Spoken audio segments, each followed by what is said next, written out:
Assalamualaikum warahmatullahi wabarakatuh. Jumpa lagi dengan LMDM Family. Halo guys, hari ini saya akan mengajar mata kuliah Matematika 1 yang berada di Prodi Teknik Elektro. Pembahasan hari ini adalah yang berhubungan dengan aplikasi diferensial. Nah guys, jangan lupa ya, sebelum kita mulai untuk subscribe dan bunyikan loncengnya guys ya, supaya channel kami semakin berkembang. Langsung saja guys, kita masuk materi kuliahnya ya.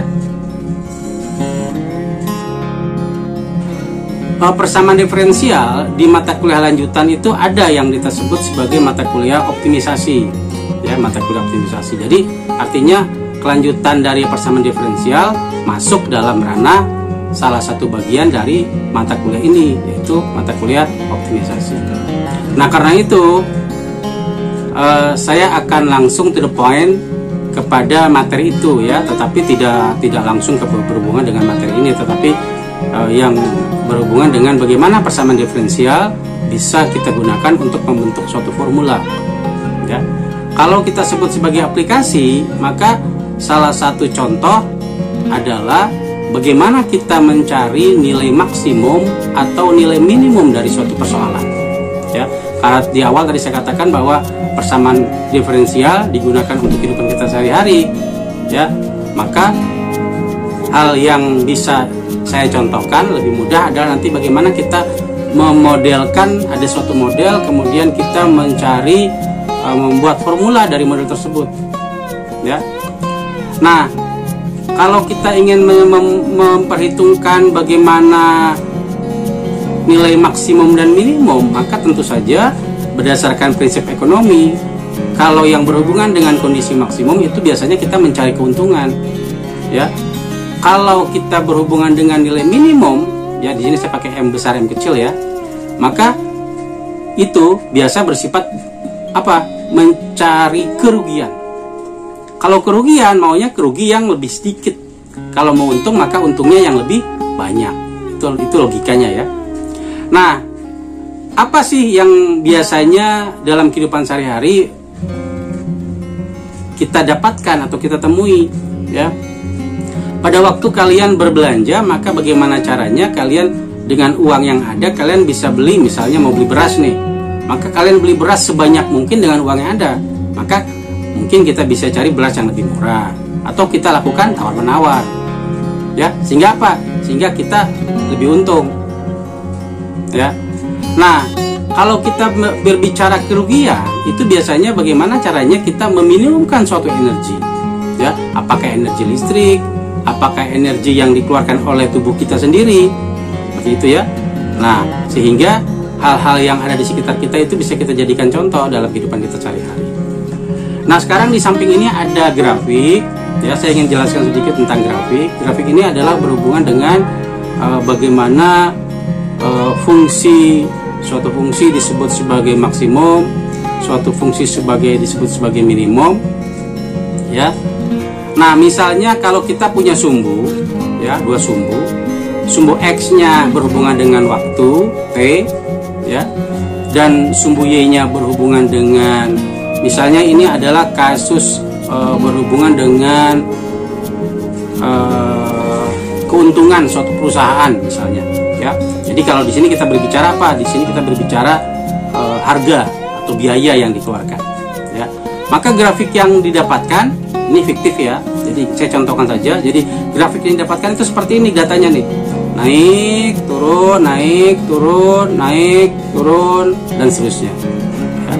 Nah maka kalau semua titik-titik puncak dan titik lembah kita berikan suatu angka atau suatu huruf, misalnya ada nilai A, B, C, D, itu untuk yang nilai puncak-puncak ya. Kemudian yang lembahnya adalah E, F, G, H ya. Kalau kita berbicara puncak, itu berarti adalah nilai-nilai maksimum yang diperoleh. Kalau kita berbicara lembah yang turun ini ya, maka itu kita sebut sebagai nilai-nilai minimum. Nah kalau ada nilai maksimum dan minimum, maka di antara nilai maksimum ada yang paling maksimum. Nah, sekarang kalau kita punya nilai titik A, titik B, titik C, dan titik D, maka titik C inilah yang kita sebut sebagai nilai yang paling puncak atau yang paling maksimum, ya. Sedangkan titik E, F, G, dan H, maka mana yang paling rendah? Yaitu yang kita sebut sebagai nilai yang paling minimum, gitu ya, di antara itu. Nah, sekarang kalau kita berbicara nilai maksimum dulu, ya, maka di sini ada beberapa istilah yang harus kalian kenal, ya. Yang pertama ada istilah relatif maksimum atau lokal maksimum, itu istilah yang sama ya. Jadi kalau ada relatif maksimum, lokal maksimum itu artinya sama. Kemudian ada lagi istilah global maksimum atau yang biasa juga dikenal sebagai absolute maksimum. Ya, itu pun jadi dua komponen ini mempunyai nilai yang sama ya. Absolute maksimum dan global maksimum itu maksudnya sama, dan relatif maksimum dengan lokal maksimum itu maksudnya sama. Nah, sekarang kita bedakan relatif maksimum itu di mana adanya. Relatif maksimum itu berada di setiap titik puncak. Jadi setiap titik puncak itu semua disebut sebagai relatif maksimum atau lokal maksimum.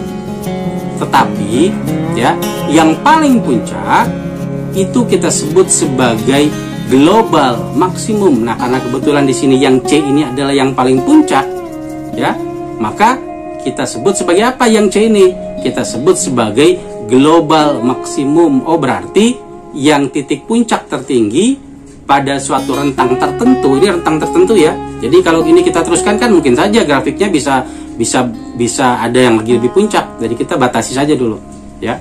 Maka yang C ini kita sebut sebagai absolute maksimum atau global maksimum. Oke ya, saya harapkan kalian paham tentang itu. Nah, sebaliknya pada titik-titik minimum atau titik-titik lembah, maka yang paling rendah itu yang mana? Oh, yang paling rendah itu adalah yang E. Maka yang E ini kita sebut sebagai global minimum atau absolute minimum. Ya. Sehingga otomatis semua titik lembah itu kita sebut sebagai apa? Kita sebut sebagai lokal minimum atau relatif minimum. Oke ya. Jadi sekalian sudah kenal bagaimana cara membaca grafik dari suatu data, apakah yang berhubungan dengan biaya yang dikeluarkan, apa yang berhubungan dengan keuntungan yang diperoleh, apakah yang berhubungan dengan energi yang dikeluarkan, ya kan? Apakah berhubungan dengan pendapatan suatu perusahaan. Nah, itu seperti itu, ya. Jadi saya harapkan clear masalah ini, kalian sudah pahami istilah relatif maksimum, global maksimum, lokal minimum, dan global minimum. Oke ya. Nah, yang kedua adalah karena ini berhubungan dengan aplikasi diferensial, maka di pertemuan kita yang lalu, ya, kebetulan sudah saya uraikan bagaimana cara menurunkan persamaan dengan MATLAB, ya, sehingga kalau kita berbicara fungsi tunggal, ya, artinya variabelnya itu satu, variabel tunggal. Misalnya kita punya persamaan fx sama dengan x kuadrat plus 2x plus 3, itu fungsi tunggal, ya, artinya variabelnya tunggal. Kalau kita diferensialkan fungsi tersebut, maka kita dapatkan dfx per dx, yaitu kita turunkan persamaan fx ini, ya, sehingga kita dapatkan x kuadrat menjadi 2x diturunkan menjadi 2, sehingga persamaan diferensial pertamanya, order pertamanya, yaitu kita dapatkan 2x plus 2. Bagaimana kalau kita turunkan sekali lagi fungsi tersebut? Maka 2x ini saya turunkan, kita dapat 2 nilainya. Oke ya, itu kita sebut sebagai fungsi tunggal yang didiferensialkan, apakah diferensial pertama atau diferensial kedua, ya. Kalau diferensial 2 kita bacanya d kuadrat fx per dx kuadrat, ya, per dx 2 kali, bukan kuadrat, dx 2 kali. Jadi ini artinya dx ya. Nah, yang kedua adalah ada yang kita sebut sebagai fungsi variabel jamak, yaitu variabelnya itu banyak, multivariabel, ya. Nah, kalau kita misalnya variabelnya gini, fx, bar. Bar X bar ini ya artinya variabelnya itu bisa lebih dari satu. Pada kondisi ini setiap variabel saya misalkan dengan X1, X2, X3, X4 sampai Fxn ya, jadi banyak ya, bisa lebih dari satu. Karena itu disebut sebagai multivariabel.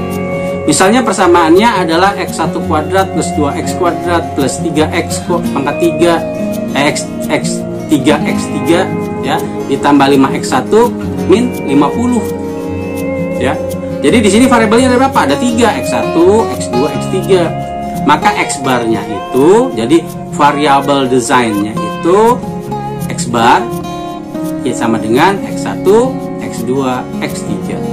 Artinya dari persamaan ini ya kita sebut multivariabel.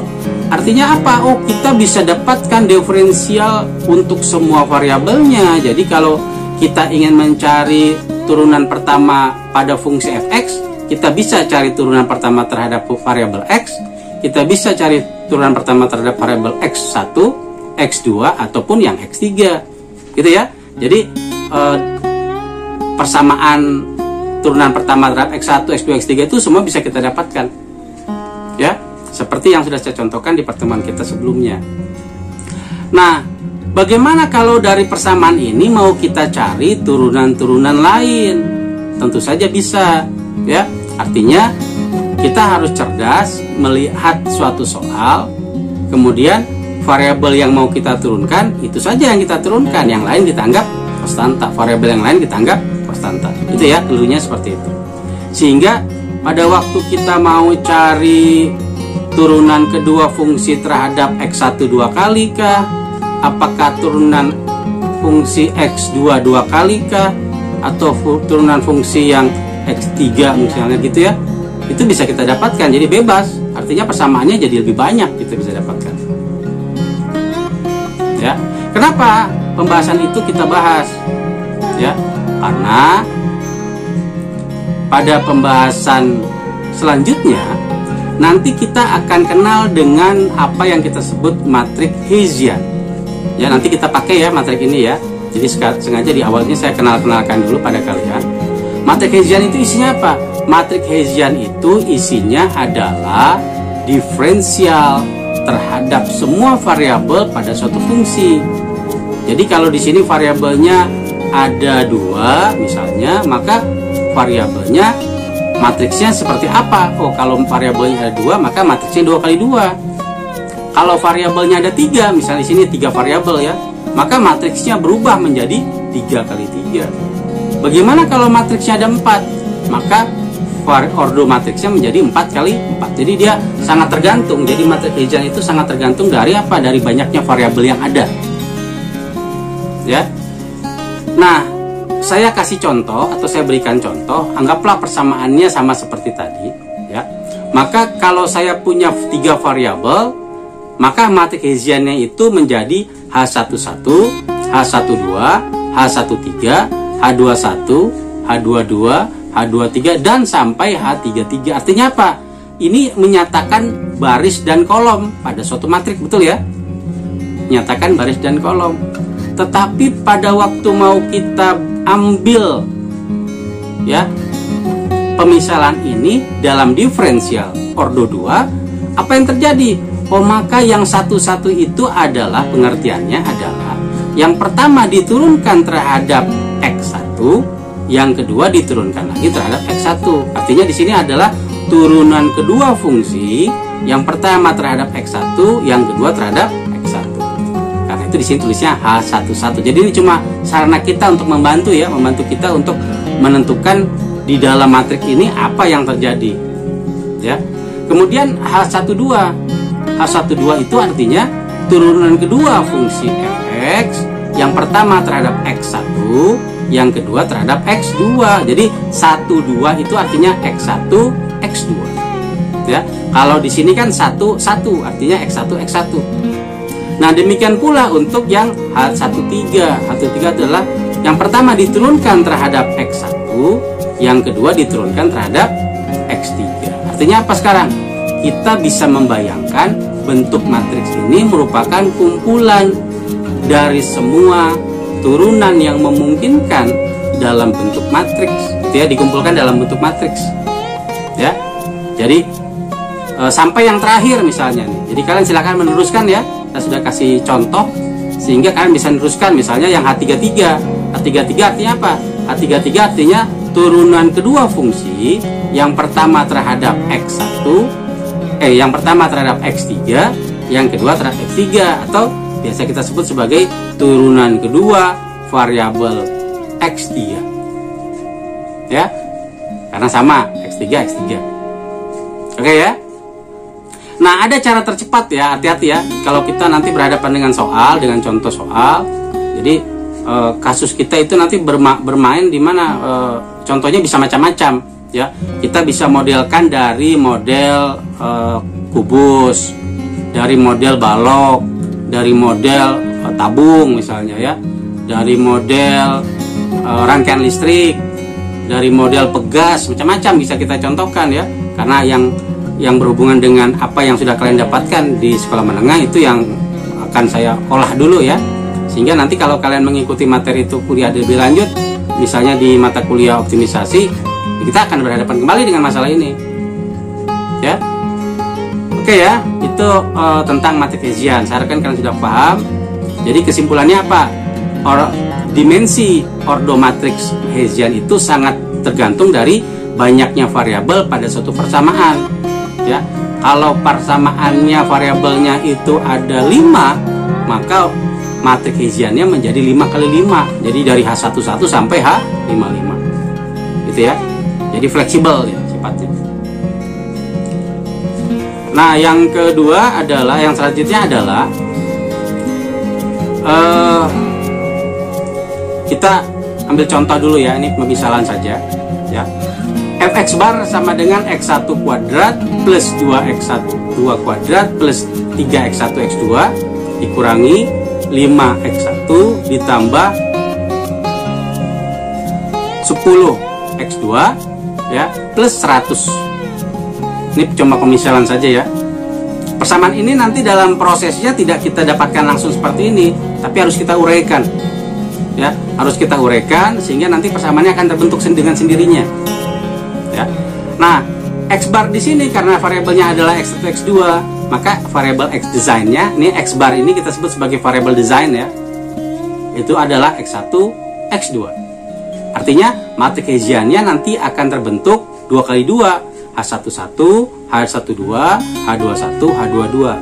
Ya, ingat ya, berordo matriks Hessian itu sangat tergantung dari berapa banyak variabel yang ada dalam persamaan tersebut. Jadi kalau dia 2 kali 2 karena apa? Karena ada 2 variabel x1 x2. Nah, matriks Hessian ini kita sebut sebagai turunan kedua ya, turunan kedua. Nah, kemudian ada lagi yang kita sebut sebagai vektor gradien. Nah, apa itu vektor gradien? Kalau matriks Hessian adalah turunan kedua, vektor gradien itu disimbolkan dengan grad H ya. Jadi kalau kita tulis seperti segitiga terbalik ya, grad H, gradien H dari itu, maka persamaan seperti apa? Oh, dia ternyata adalah turunan pertama dari setiap variabel yang ada. Maka turunan pertama ya, maka itu kita sebut sebagai vektor gradien ya. dfx per dxi. Kenapa xi? Karena variabelnya itu kita cari turunan pertama dari semua fungsi terhadap variabel masing-masing ya, karena itu saya pakai xi. Bisa x1, bisa x2, bisa x3 dan seterusnya ya.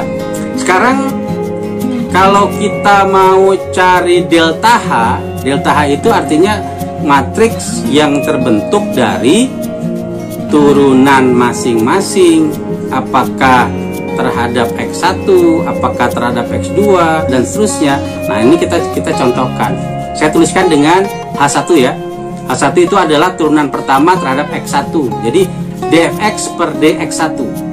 Nah, kalau kita lihat persamaannya yang ada x, saya kasih tanda warna merah di bawah ya. Itu adalah yang x1. Maka kalau saya turunkan x1 kuadrat menjadi 2x1.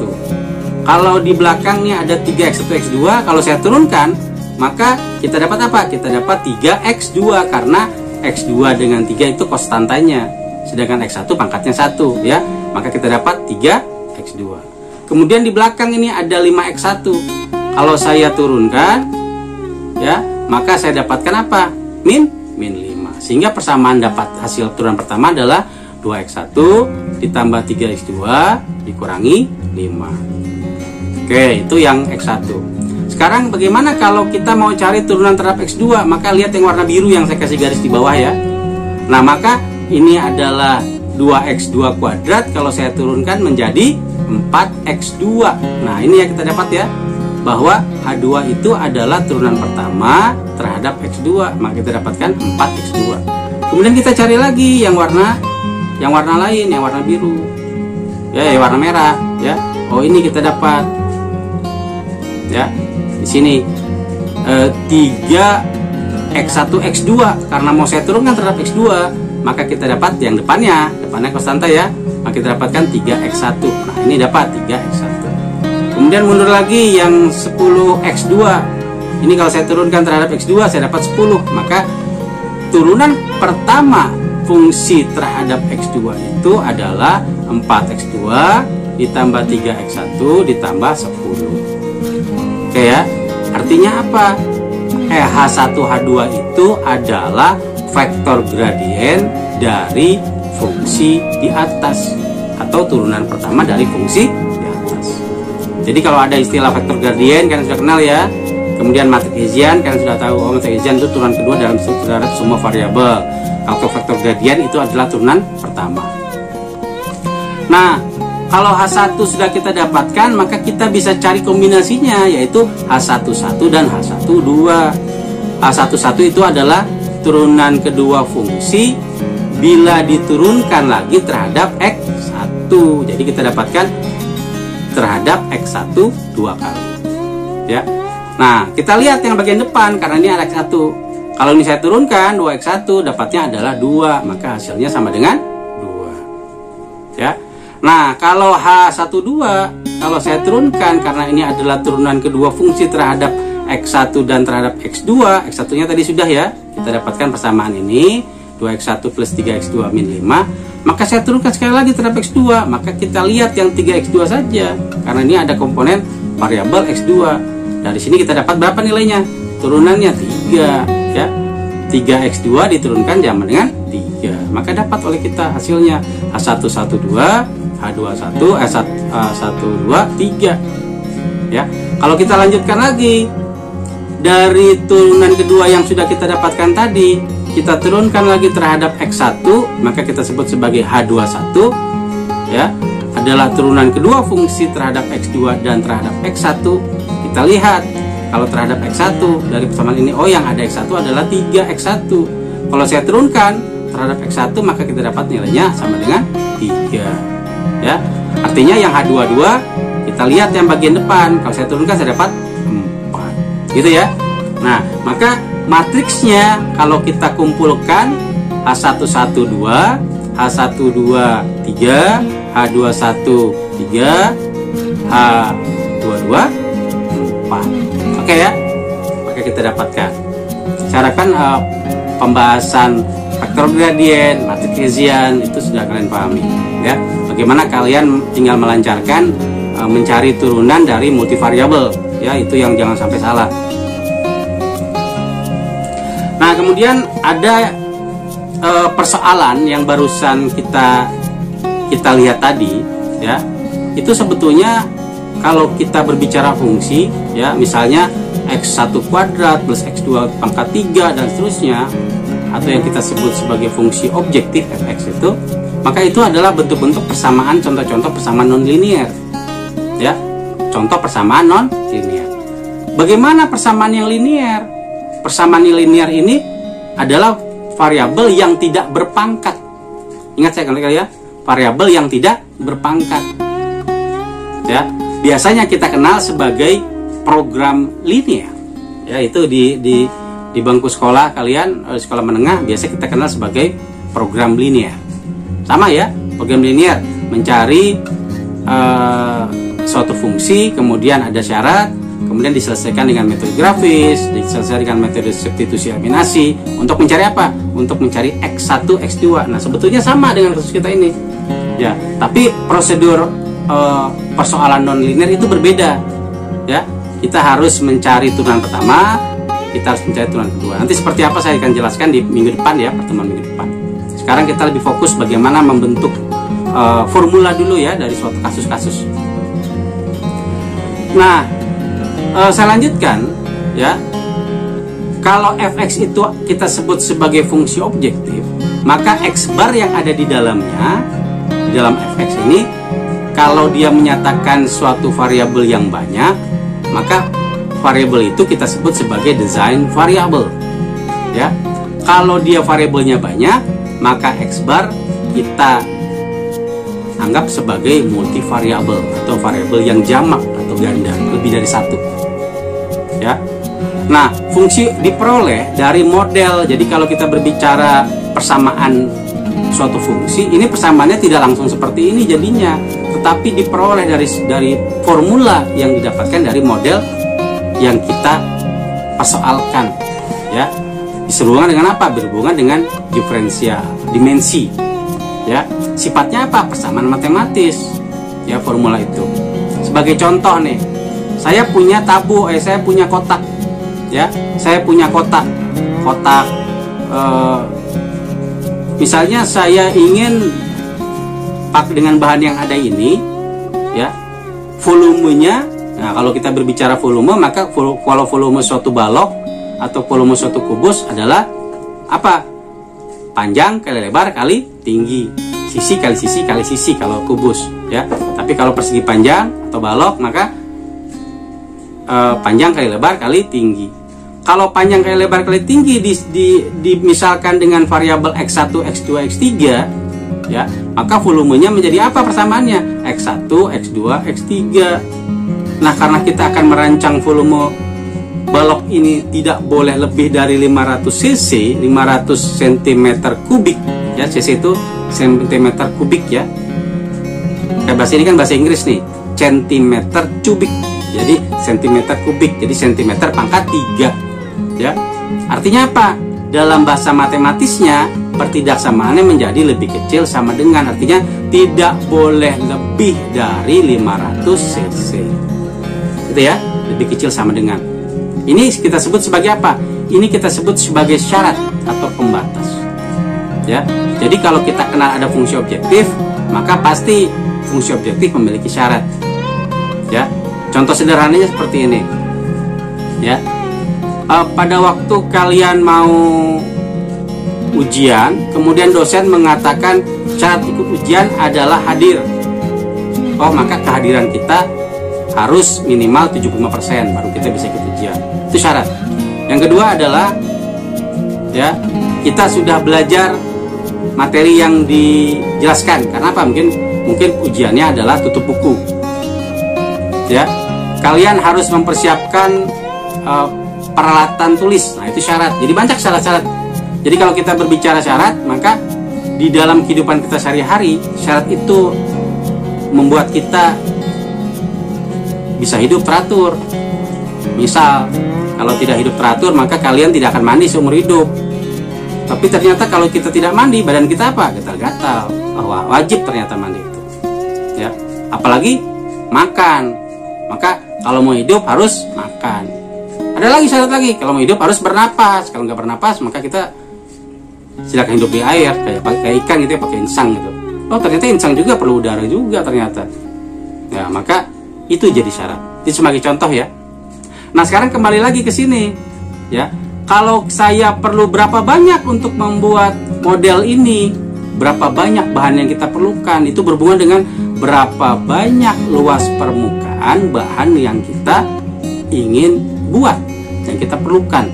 Kalau saya ambil ini pakai kardus atau pakai karton atau pakai triplek bahannya, maka seberapa banyak triplek luasnya yang saya perlukan untuk membuat kubus atau balok dengan volume tidak boleh lebih dari 500 cc atau lebih kecil sama dengan 500 cc. Nah, kalau kita berbicara luas permukaan, ya, maka di sini ada bagian tutup atas, bagian tutup bawah, bagian samping, depan belakang, dan bagian samping kiri kanan. Kalau kita pakai nilai yang berbeda, ya, maka kita katakan atas bawah itu adalah suatu nilai. Misalnya kita bilang C, ya. Depan belakang itu adalah satu nilai, maka kita sebut sebagai A. Dan kiri kanan itu kita sebut sebagai B. Maka itu yang kita sebut sebagai luas. Luas tutup atas, luas tutup bawah A, maka kita sebut sebagai 2A, 2LA, 2 luas A. Ditambah 2 luas B, ditambah 2 luas C. Jadi kalau kita ambil luas A itu adalah bagian ini ya. Variabelnya apa? X1 dan X3, karena yang ini X1, yang ini E2, yang batas X3. Maka kita dapatkan 2LA itu adalah 2 dikali X1 dikali X3. Jadi kita sebut sebagai 2X1 X3. Kemudian LB, lihat di samping. LB ini hubungannya dengan X3 dengan L2 X, ya, X3 dengan X2. Maka yang kita sebut sebagai luas adalah panjang kali lebar, luas ya, luas suatu permukaan. Maka dia tersebut sebagai 2X2 X3. Yang terakhir 2LC itu adalah 2X1 X2. Sehingga persamaan ini bisa kita dapatkan. Nah, persamaan inilah yang kita sebut sebagai formula fungsi objektif dari contoh yang kita misalkan. Ya.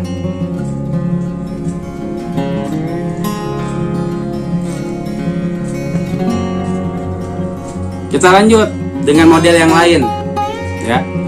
Nah, sekarang saya punya model nih. Modelnya tadi kalau tadi kubus atau balok, sekarang tabung, ya, tabung.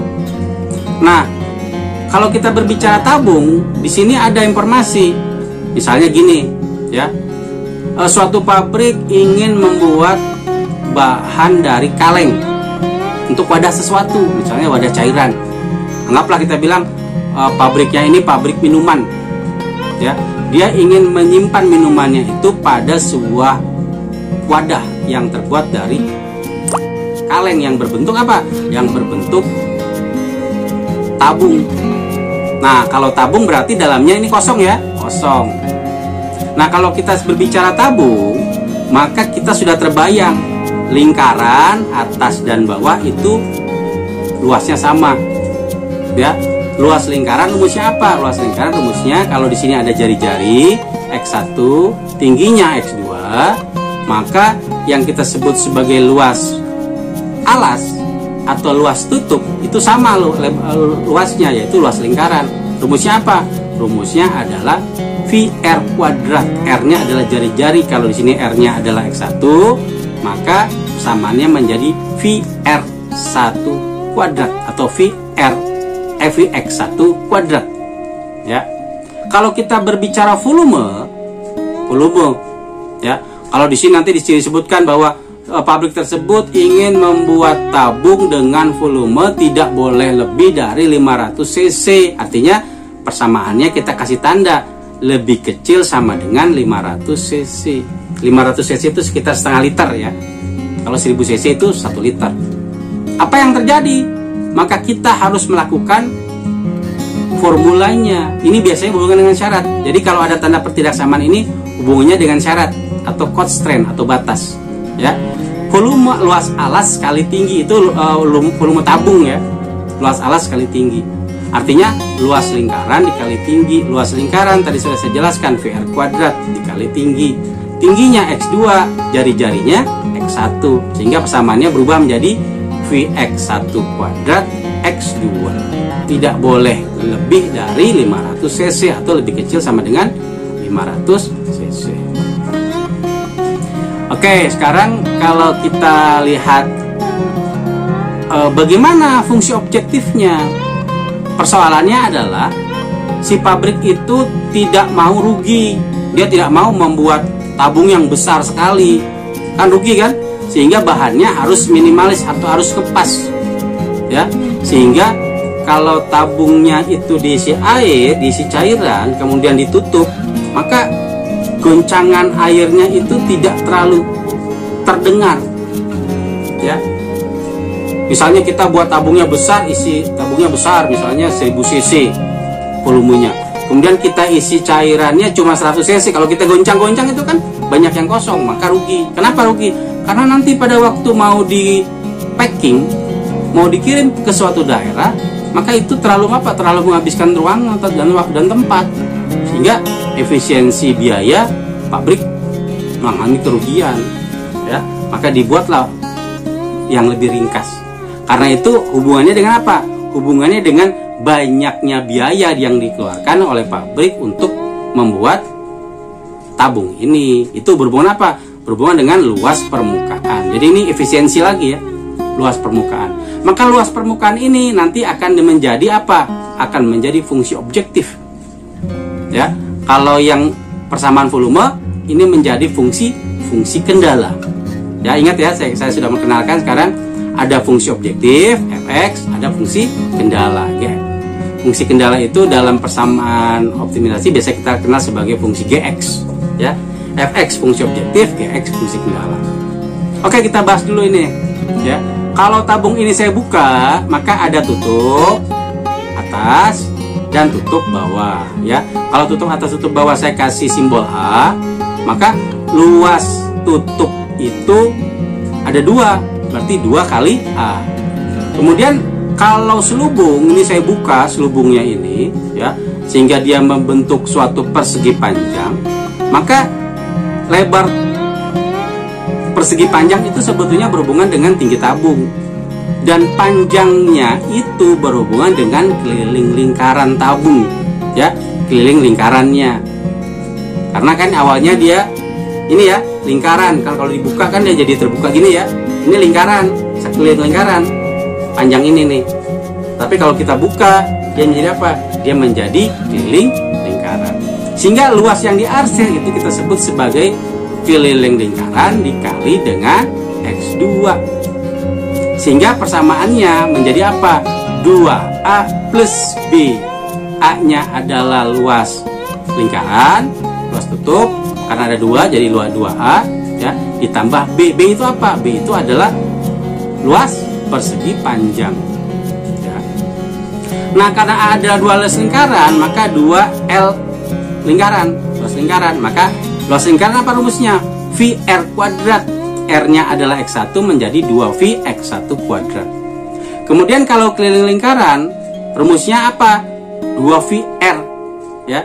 2VR, R-nya adalah X1, maka R-nya kita ganti dengan X1, sehingga persamaannya menjadi 2V X1 X2. Nah, maka persamaan ini kalau kita tulis ulang, dia kita sebut sebagai fungsi objektifnya. Jadi Fx bar sama dengan 2V X1 kuadrat ditambah 2V X1 X2. Ternyata apa? Ternyata kita bisa loh menurunkan atau mencari formula dari apa? Dari suatu model tabung. Ini ya, ini formulanya nih. Yang bawah Fx ini kita sebut sebagai fungsi objektif. Yang atas volume ini kita sebut sebagai fungsi kendala. Ya. Oke ya. Kita lanjutkan contoh yang lain. Ini contohnya sekarang saya kembangkan dengan, kalau tadi tabungnya tabung tertutup, sekarang tabungnya tabung berongga, ya. Tabung berongga itu artinya tutupnya ini sama seperti donat, ya, atau cincin, gitu ya, atau ring. Jadi dia berlubang nih tengahnya nih. Jadi kalau saya teropong dari sini ke dalam sini, ini tembus nih, ya, sama seperti pipa, sama seperti pipa paralon, jadi tembus ya. Nah, tetapi karena ini adalah tabung berongga, maka tabungnya ini yang kita pikirkan, tabung berongga luas volumenya itu, ya. Kalau kita berbicara tentukan volume dan luas permukaannya, maka tabung berongga itu berhubungan juga dengan persoalan optimisasi, ya. Nah, sekarang fungsi objektifnya apa? Fungsi objektifnya adalah luas permukaan. Itulah masalah yang akan diselesaikan. Berhubungan dengan apa? Berhubungan dengan fungsi tujuan, apakah dia memaksimumkan atau meminimumkan. Ya, variabelnya pasti kita bilang, oh tidak mungkin variabel tunggal, tapi mungkin dia pasti variabel jamak. Kenapa? Karena variabelnya di sini aja sudah 3, jari-jari dalam, jari-jari luar, dan tinggi. Jari-jari dalamnya X1, jari-jari luarnya X2, dan tingginya atau tinggi tabungnya adalah X3. Maka dia masuk dalam kriteria variabel jamak, desain variabelnya ya, X1, X2, X3. Kemudian pada waktu persoalan ini mau kita selesaikan ya, pabrik memberikan informasi bahwa pembatasan atau constraint-nya adalah sebagai berikut ya. X1-nya, X2 dan X3-nya harus positif. Nah, X1-nya itu berada di antara 10 sampai 20 cm. Kemudian X2-nya berada antara 20 sampai 30 cm. Dan X3-nya berada di antara 30 sampai 50 cm. Ini pemisalan ya, pemisalan atau anggaplah soal ya. Bagaimana cara kita menentukan fungsi objektif dan fungsi kendalanya ya? Nah, kalau seperti ini maka kita sudah punya bayangan. Yang kita sebut sebagai fungsi objektif itu adalah luas permukaan ya. Yang kita sebut sebagai fungsi kendala adalah volumenya ya. Nanti volumenya kita tentukan saja, pemisalan saja. Nah, satu lagi yang di bawah di sini ada syarat yang harus dipenuhi oleh kita, bahwa jari-jarinya dalamnya harus antara 20 sampai 20 cm, jari-jari luarnya antara 20 sampai 30 cm, dan tingginya antara 30 sampai 50 cm. Nya itu harus kita tepati atau kita sesuaikan ya, untuk membuat tabung itu bisa dipakai ya. Nah, sekarang kita coba selesaikan ya teknisnya. Carakan perhatikan baik-baik ya. Fungsi objektif itu adalah cost atau yang berhubungan dengan harga bahan. Artinya berhubungan dengan luas permukaan. Nah, karena tadi tabungnya adalah tabung berongga, maka di sini tutupnya adalah seperti ring atau seperti cincin tadi saya katakan, atau seperti kue donat dalam bidang 2 dimensi ya, tetap iris gitu ya. Nah, maka di sini seperti ada lingkaran luar dan ada lingkaran dalam. Lingkaran luar jari-jarinya X2, lingkaran dalam jari-jarinya X1. Artinya lingkaran dalam lebih kecil ya dibandingkan lingkaran luar. Bagaimana cara mencari luas A ini? Ya, kalau kita tahu luas lingkaran rumusnya VR kuadrat, maka sama juga dengan luas lingkaran besar dikurangi luas lingkaran kecil. Maka itulah yang lingkaran yang diarsir. Yang diarsir inilah adalah luas permukaan yang kita pakai. Kita tuliskan sebagai LA. Oke ya. Kemudian keliling lingkaran dalam. Tidak, di bagian lingkaran itu ada tabung kecil, maka itu kita sebut sebagai keliling lingkaran dalam dikali tingginya, yaitu X3 kita sebut sebagai LB, luas B. Nah, yang ini satu lagi adalah keliling lingkaran luar dikali dengan X3 juga, kita sebut sebagai LC. Oke ya, saya harapkan kalian sudah ingat atau masih ingat dengan rumus-rumus dasar dalam lingkaran. Ada luas lingkaran VR kuadrat dan keliling lingkaran 2VR. Nah, sekarang kalau fungsi objektifnya berhubungan dengan luas permukaan, maka berapa banyak luas permukaan yang kita perlukan? LA ada 2 buah, atas dan bawah, maka kita tuliskan 2LA ditambah LB ditambah LC gitu ya. Nah, sekarang LA-nya kita lihat ke bawah. LA itu adalah luas lingkaran luar dikurangi luas lingkaran dalam. LB adalah keliling lingkaran dalam dikali X3. LC adalah keliling lingkaran luar dikali X3. Nah, sekarang kalau luas lingkaran luar itu adalah jari-jarinya X2 ya, maka awalnya persamaan rumusnya umumnya adalah VR kuadrat menjadi VX2 kuadrat min VX1 kuadrat ya. Kemudian keliling lingkaran dalam itu rumusnya adalah 2VR, tapi R-nya adalah R lingkaran dalam, R1 ya, X1, maka 2VX1 dikali X3. Kemudian yang lainnya adalah keliling lingkaran luar dikali X3. Keliling lingkaran luar itu adalah 2VX2 dikali X3. Nah, sekarang persamaan ini silakan kita sederhanakan atau kita kumpulkan ya. Misalnya di sini ada V, di sini ada V, V-nya saya keluarkan sehingga persamaan kita dapatkan 2V X2 kuadrat min X1 kuadrat. Kemudian persamaan belakangnya 2V-nya ada masing-masing, kemudian X3-nya pun ada, sehingga persamaannya kita keluarkan menjadi 2V X3 dikali X1 plus X2. Udah ya, udah sederhana ini. Maka kalau fungsi objektifnya sudah, ya, kita cari apa? Kita cari fungsi Gx atau fungsi kendala.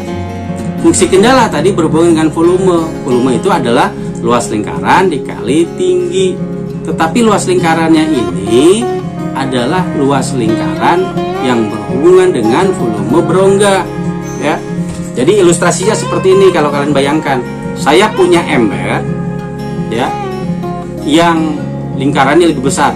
Saya isi air. Ya. Penuh di ember tersebut.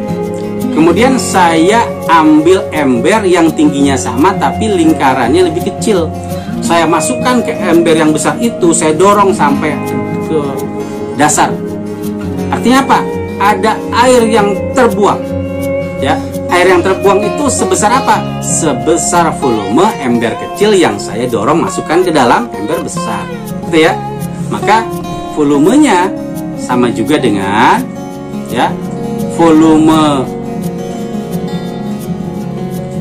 lingkaran besar dikali volume lingkaran kecil. Atau kita bisa pakai, ya, karena volume itu rumusnya adalah luas lingkaran kali tinggi, sama juga dengan luas lingkaran luar dikurangi luas lingkaran dalam. Ini kali T ya, kalau dikali T nanti kan jadikan volume.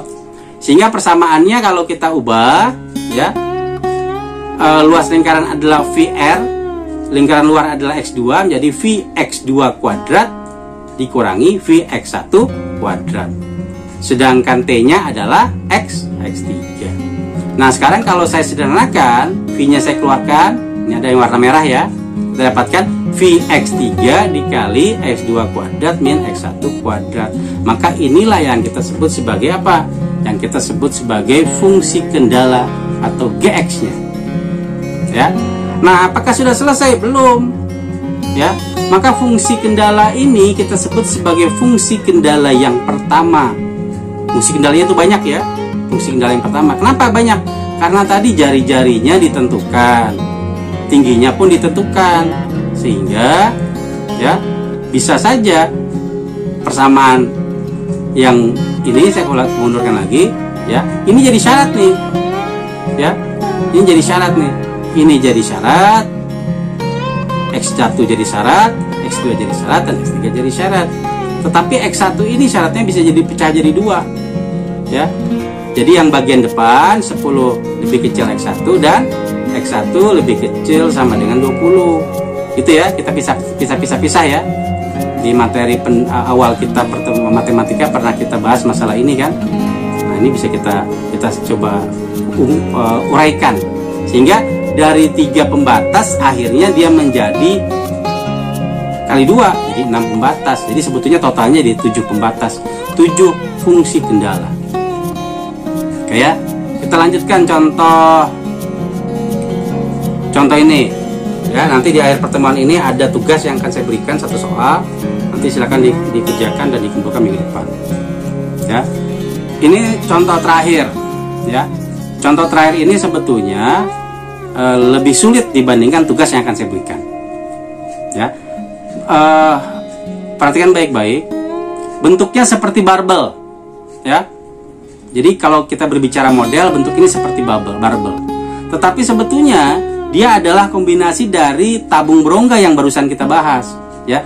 Jadi yang atas ini tabung berongga dengan jari-jari yang berbeda, yang bawah pun tabung berongga dengan jari-jari yang berbeda. Jadi kalau saya teropong dari atas ini ke bawah terus sampai ke dalam, ini tembus ya. Nah, selubungnya ditutup, ada selubung dalam. Selubung dalam ini sampai ke bawah ya. Kemudian ada selubung atas, ada selubung bawah untuk jari-jari yang berbeda ya. Kemudian yang tengahnya apa? Yang tengahnya ini cuma ada selubung tengah saja, luarnya tidak ada, karena itu saya katakan sebagai barbel. Jadi kalau kita pegang tengahnya, dia seperti barbel. Tapi barbel itu kan biasanya jari-jarinya sama ya, atas bawah. Ini enggak, kebetulan kita modifikasi saja ya. Jadi soalnya seperti ini, tingginya ada P1, P2, P3. Kemudian pada proses industri, jadi saya bacakan soalnya, pembuatan pipa yang berbentuk silinder akan dirancang pipa dengan volume minimal 800 cc. Fungsi objektifnya adalah kos yang menyangkut harga bahan. Dalam kasus ini adalah luas pipa, luar dan dalam. Ya, dengan anggapan bukan merupakan pipa padat yang akan dibutuhkan. Bila jari-jari pipa dan panjang pipa tersebut mempunyai kriteria sebagai berikut. Nah, ini jari-jarinya ya. Ini ada jari-jari pipa R1, R2, R3 dengan nilai tertentu, ada ringnya. Panjang pipanya pun sama, ada ringnya. Inilah yang saya tadi sebutkan bahwa sebetulnya pada waktu kita mau proses atau mau kita keluarkan, misalnya di sini saya kasih contoh satu ya. R1 antara 5 sampai 10 cm.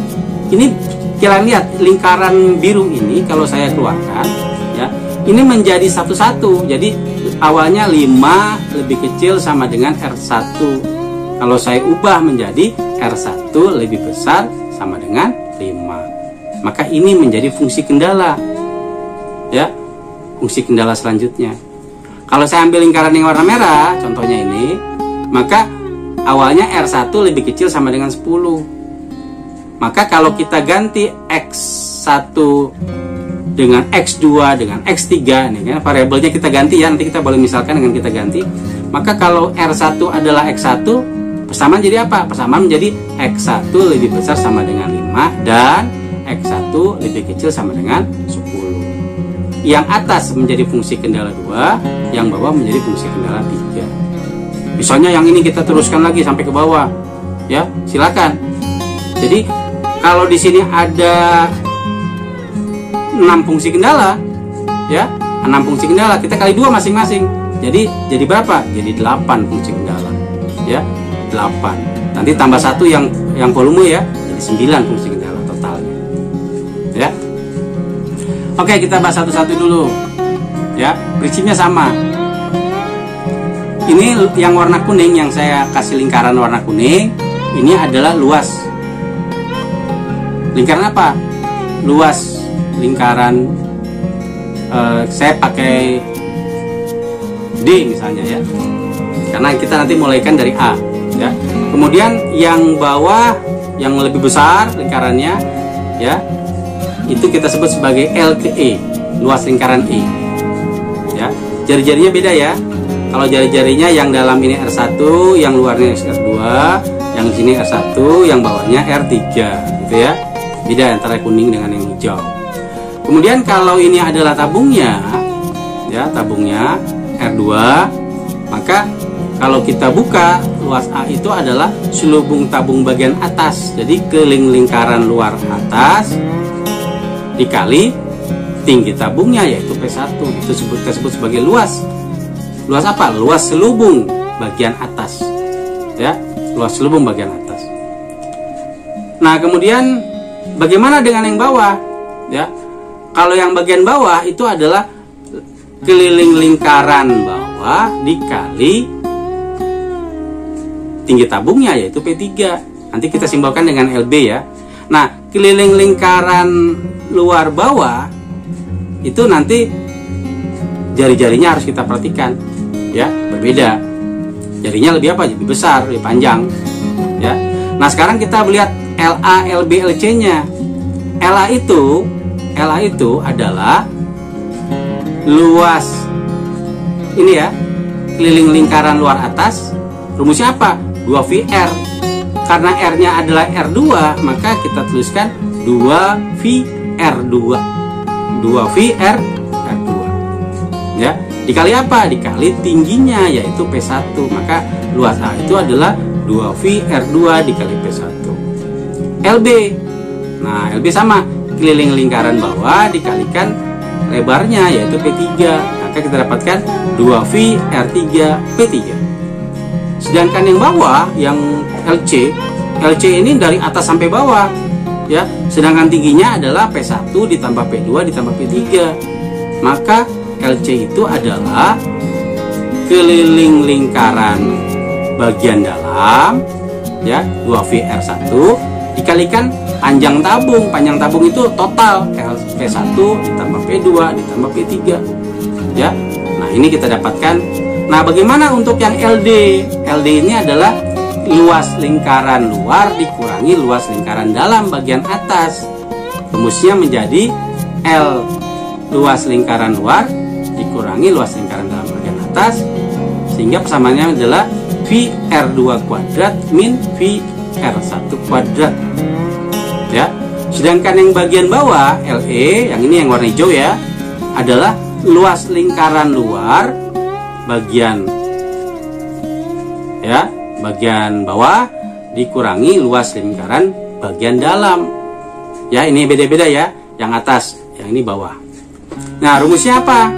VR3 kuadrat min VR1 kuadrat. Maka fungsi objektifnya nanti, kalau kita berbicara fungsi objektif, adalah jumlah dari semua luas permukaan yang kita hitung, yaitu LA ditambah LB ditambah LC ditambah 2 kali LD ditambah 2 kali LE, gitu ya, karena dia ada bagian atas dan bawah masing-masing. Nah, sehingga persamaannya yang sudah kita dapatkan tadi kita masukkan.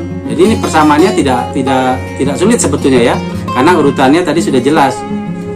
Ya, misalnya LA tadi kita sudah dapatkan 2V R2 P1.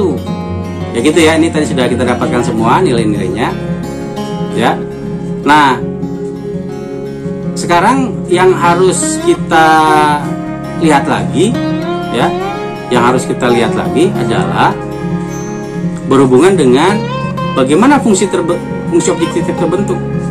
Ya, artinya apa? Pada waktu kita bilang LA plus LB plus LC plus 2LD plus 2LE, ya, maka kita tinggal masukkan saja nilai rumus-rumus yang sudah kita buat tadi ke atas, ya, sehingga kita dapatkan LA-nya adalah 2VR2P1, ya, LB-nya adalah 2VR3P3, LC-nya adalah 2VR1 dikalikan P1 plus P2 plus P3 ditambah 2LD, ini ya, kali 2 ya, karena ini adalah tutup bagian atas, maka 2 dikali lingkaran yang kita kurangi ya, lingkaran luar dikurangi lingkaran dalam, maka kita dapatkan VR2 kuadrat min VR1 kuadrat. Baru kita tambahkan dengan yang bagian terakhir 2LE ya. 2LE itu adalah 2 dikali VR3 kuadrat min VR1 kuadrat. Nah, sekarang tugas kita adalah menyederhanakannya. Ya, kalau kita lihat di sini masing-masing ada 2V, di sini ada 2V, di sini ada 2V, ya, maka 2V-nya kita keluarkan, persamaannya kita gabungkan jadi 1. Ya, kemudian yang bagian belakang, ya, yang bagian belakang ini kalau kita lihat pun sama, di sini ada 2V, di sini ada 2V, di sini ada 2V, kita keluarkan juga sehingga dia bisa dijadikan 1. Ya, sehingga persamaannya semua V-nya dan 2V-nya sudah kita keluarkan. Nah, terus yang kita lakukan adalah di sini ada min R1 kuadrat, di sini pun ada min R1 kuadrat. Kita gabungkan ya, dia menjadi min R2 kuadrat. Selesaikah persamaannya? Selesai. Tetapi kalau kita mau persamaannya lebih terlihat mempunyai variabel desain yang sama, yaitu X bar, kita boleh misalkan R1 adalah X1, R2 adalah X2, R3 adalah X3, P1 adalah X4, sampai P3 adalah X6. Maka persamaannya kita tinggal ganti ya, P1-nya apa, dan saya harapkan ini berturutan kalian buatnya, sehingga variabel X-nya itu jadi sama. Kalau nanti ujian pun sama seperti itu ya, silakan dibuat berturut-turut ya, dari R1, R2, R3 baru P1, P2, P3 misalnya seperti itu. Ya, sehingga persamaan yang warna merah ini adalah hasil variabel X bar. Jadi fungsi X bar atau fungsi objektifnya. Oke ya, tinggal kita ubah saja. Nah, sekarang kalau kita lihat itu fungsi objektif. Sekarang kalau kita lihat volume, ya. Kalau kita berbicara volume itu cuma ada di mana? Volume itu cuma ada di bagian atas dan bawah. Yang tengahnya itu tidak ada volumenya karena tabungnya itu kosong, ya, tidak ada. Nah, maka yang kita sebut volume tabung atas itu yang ini, ya. Yang bawah yang ini. Ya, tinggal kita ilustrasikan. Ini adalah penjelasan dengan apa? Penjelasan yang sama dari pembahasan kita sebelumnya. Ya. Jadi volume tabung itu adalah volume tabung atas ditambah volume tabung bawah. Kalau kita berbicara total ya. Ini kan bagian atas, ini bagian bawah.